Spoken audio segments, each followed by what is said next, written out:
Crime against woman வந்து ஒரு police ஸ்டேஷன்ல ஒரு விக்டிம் வந்து அந்த அப்பா அம்மா வந்து குழந்தை மீது இப்படி ஒரு அபியூஸ் நடந்துருச்சு அவனுக்கு கேஸ் கொடுக்க வந்த அப்பா அம்மாவே அடிச்சு ஒரு கேஸ் போட்டாங்க. முன்பு 2024ஆம் ஆண்டு பாத்தீங்கன்னா சராசரியாக கிட்டத்தட்ட ஒரு நாளைக்கு 30 வழக்குகள் பதிவு செய்யப்பட்டதா சொல்றாங்க. அதை விட குறைந்திருக்கு. அதே சமயம் விக்டிம்ஸ் வெளியில வருவது அதிகரித்திருக்கிறது. பாதுகாப்பு உணர்வு போலீஸ் ஸ்டேஷன் அதிகமா இருக்கிறதால நிறைய விக்டிம்ஸ் வெளியில வராங்க. அதனால இதுதான் இப்போது நடந்து கொண்டிருக்கிற ஆட்சி என்பது பொது அமைதியை பாதுகாத்து துரிதமான நடவடிக்கை. இப்ப குற்றம் நடக்குதா உடனடியாக எந்த பாரபட்சமும் இல்லாமல் துரிதமாக நடவடிக்கை எடுக்கப்பட்டு அதிகபட்ச தண்டனையை வாங்கி கொடுப்பதற்கான வேலைகள் நடந்து கொண்டிருக்கிறது. ஒவ்வொருத்தரா இல்லையே தமிழ்தாய் வாழ்த்து பாடப்பட்டது அதை சொல்லவே மாட்டீங்களே.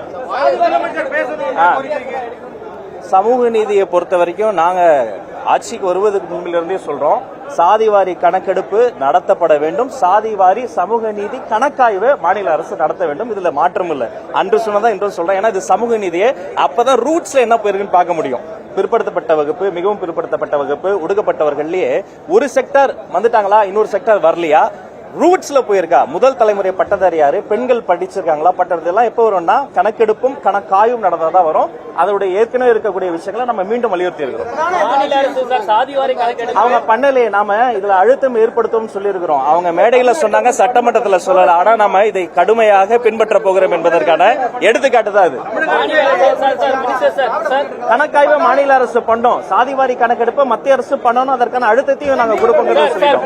ஒவ்வொருத்தரா சார் ஏற்கனவே விரிவாவே உங்க சேனல்லே நான் சொல்லியிருக்கிறேன். சாதிவாரி கணக்கெடுப்பை பொறுத்த வரைக்கும் எப்படி நடத்தணும், மற்ற மாநிலங்கள சாதிவாரி கணக்காய்வுகள் எப்படி நடத்தினாங்க, உயர்நீதிமன்றத்தில் உச்சநீதிமன்றத்தில் என்னென்ன வழக்குகள் இருக்கு, வழக்கினுடைய தீர்ப்புகளை எப்படி பின்பற்றணும் என்பதை தெளிவா விரிவா உங்க சேனல்லே பேசியிருக்கிறேன்.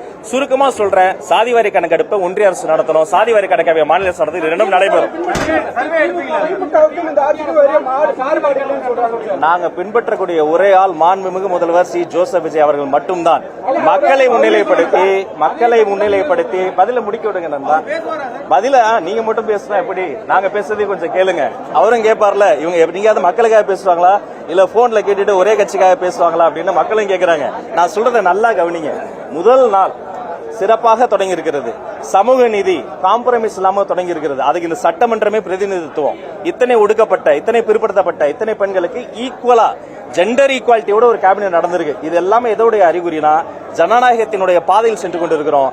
யாரையும் பின்பற்ற வேண்டிய அவசியம் கிடையாது. நாங்கள் பின்பற்றக்கூடியவர்கள் எங்கள் கொள்கை தலைவர்கள், பகுத்தறிவு தந்தை பெரியார், அண்ணல் அம்பேத்கர், வீரமங்கை வேலு நாச்சியார், அஞ்சலை அம்மாள், கர்ம வீரர் காமராசர் அவர்களை பின்பற்றி வீர நடை போட்டுக் கொண்டிருக்கிறோம்.